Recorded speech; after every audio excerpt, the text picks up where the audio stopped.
तो साथियों अज पहुंचे आ सरसा जिला का पिंड बालासर जिथे कि श्री बाबा रामदेव जी के मंदिर के विच जिहड़ा अज भंडारा चल रहा पूरे पिंड के सहयोग के नाल और इत्थे चल के जिहड़े कि श्रद्धालु चल के आए ने दूरों नेड़ों कई पिंडां दे विचों कई इलाकिਆਂ दे विचों कई ਜ਼ਿਲ੍ਹਿਆਂ ਦੇ विचों ते इत्थे करते हैं गलबात इत्थों जिहड़े मंदिर दे जिहड़े पंडित जी बैठे ने होर प्रधान साहबान बैठे ने कि जिहड़ा हर साल जिहड़ा बाबा रामदेव के मंदिर दे विच जिहड़ा भंडारा करवाया जाता जागरण करवाया जाता किस उद्देश्य नाल करवाया जाता है ते असीं करदे गलबात तुसीं साडे नाल बने रहिया जे।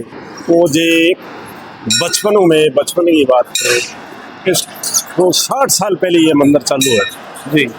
तो जो से समय के हिसाब भंडारा चलता ही रहता है, पहले छोटा भंडारा फिर बड़ा भंडारा, अब तो 10, 12, 15 साल से तो ये 2 भंडारे होते हैं जी। भंडारे सदा से होते हैं। एक भादों का महीने जी भादो उतरेगी 9वें और 10वें का, और एक माह की 9वें और 10वें का। कल जागरण था, आज भंडारा, और सारे गांव की श्रद्धा है इसमें। सब बहुत कुछ बहुत बढ़िया चल रहे हैं। तो हमारे तो स्टार्टिंग अंदर जब आपके बचपन से इस मंदिर की स्थापना की तो उस वक्त किसने की थी स्थापना, उसके बारे में जानकारी? हाँ बिल्कुल है, थोड़ी जानकारी है मेरे को। यहाँ 2 आदमी थे मेघवाड़ जाति के, एक का नाम परशुराम था और एक का नाम कुमाराम था।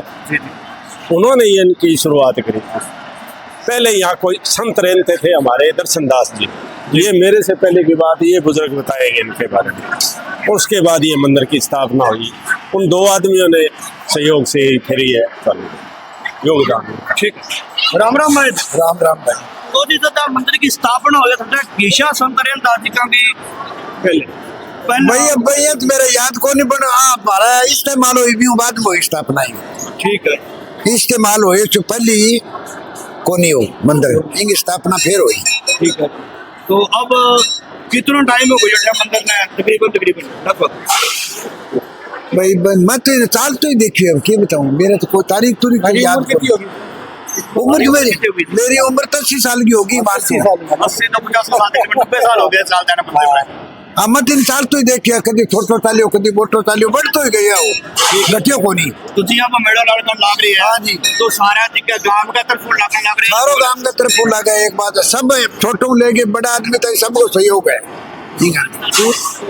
और भी गांव गावा है, और भी गांव गावा है। मैन प्रियो राम राम जी। क्या कहना चाहिए आपके गांव के अंदर जो मेला लगा हुआ है रामदेव? हाँ जी, तो इसके बारे में क्या कहना चाहिए?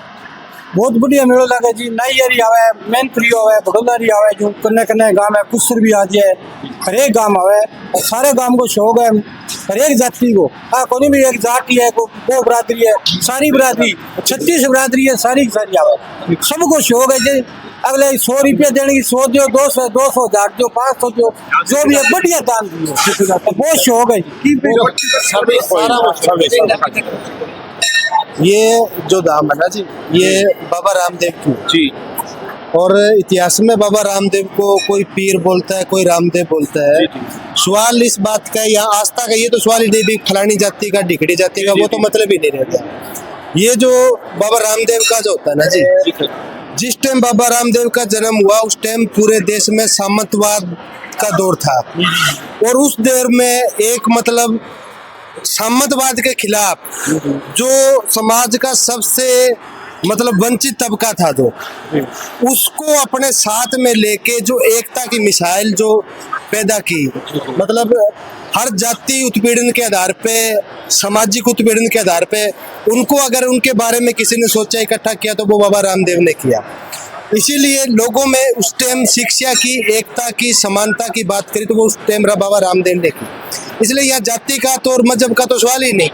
इसलिए यहाँ तो हर जाति धर्म सब लोगों की व्यवस्था है, और सबके सहयोग से ही मतलब यहाँ मतलब जाति धर्म की तो बात ही छोड़ दीजिए आप, सबके सहयोग से ये चलता है, हर साल चलता है। सबकी एकता या देखोगे आप, यहाँ महिलाएं बुजुर्ग बच्चे सारे अपने जितनी श्रद्धा अनुसार जो अपनी सेवा कर रहे हैं, यही है जिसका या तो इतिहास। ठीक है,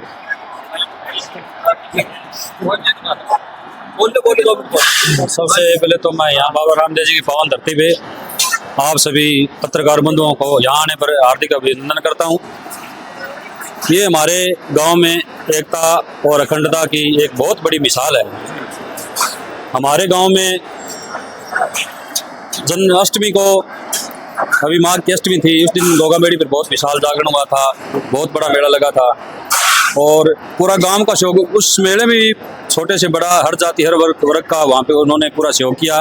और इसी तरह आप यहाँ देख रहे हो आप, तो इस मेले के अंदर भी दशमी को, माघ की दशमी को और एक भादों की दशमी को भी यहाँ पे बहुत बड़ा विशाल जागरण और मेला लगता है। कल यहाँ जागरण था, आज यहाँ पे भंडारा है। तो पूरे गांव के सहयोग से जी यहाँ भंडारा लगता है। छोटा बड़ा हर जाति वर्ग का यहाँ पे कार्य करता है, पूरे तन मन धन से पूरा सहयोग करता है। कोई किसी पे दबाव नहीं, अपनी श्रद्धा और सामर्थ्य के अनुसार यहाँ पे वो अपना चंदा भी देते हैं। और भगवान बाबा रामदेव जी की कृपा ऐसी है कि यहाँ पे वो चंदा हमारा बढ़ता ही है, घटता नहीं है जी।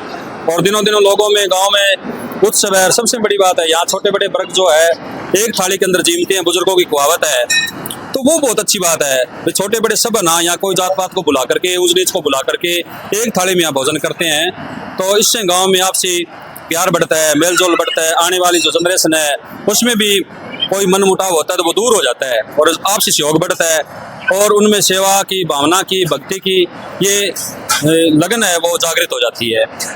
ये बात है।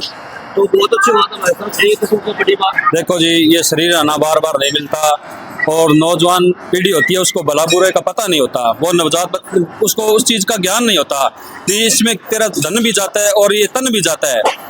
तो जब भी मैं तो ये चाहता हूँ कि कोई आदमी है ना, बच्चे जो नौजवान युवा है वो बड़े बुजुर्गों के जो अच्छे संस्कार वाले हैं उनके पास बैठें, अच्छे कार्य करें, खेल में ज़्यादा रुचि लें, भाग लें।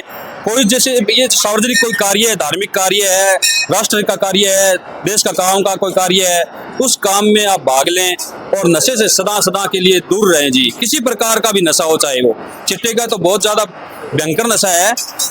नशा करता हुआ कोई व्यक्ति है, आप अगर किसी व्यक्ति को, एक को भी कोई अगर बीड़ी भी किसी को सिखाओगे, सिगरेट किसी को पीने के लिए सिखाओगे या कोई दारू किसी को सिखाओगे या चिट्टा सिखाओगे तो बहुत बड़ा महापाप है। और इस पाप से किसी को बचा दोगे उससे बड़ा कोई पुण्य नहीं है, क्योंकि किसी का माँ का बेटा बच सकता है, किसी बहन का भाई बच सकता है और किसी पत्नी का पति बच सकता है, थोड़ी सी हमारे सहयोग से हैं। तो ये जो कोई नशा बेचने वाला है या ऐसे कोई किसी दूर मार्ग पर चल पड़ा है नशे की, उससे हमें प्रेरित करना चाहिए भी, अपने तन से भी, अपने कोष से भी कोई धन लग के भी अगर उसका सुधार हो जाए तो वो करना चाहिए। हर जनमानस का यही है, तो उसको सही मार्ग पर लाना चाहिए। ठीक है।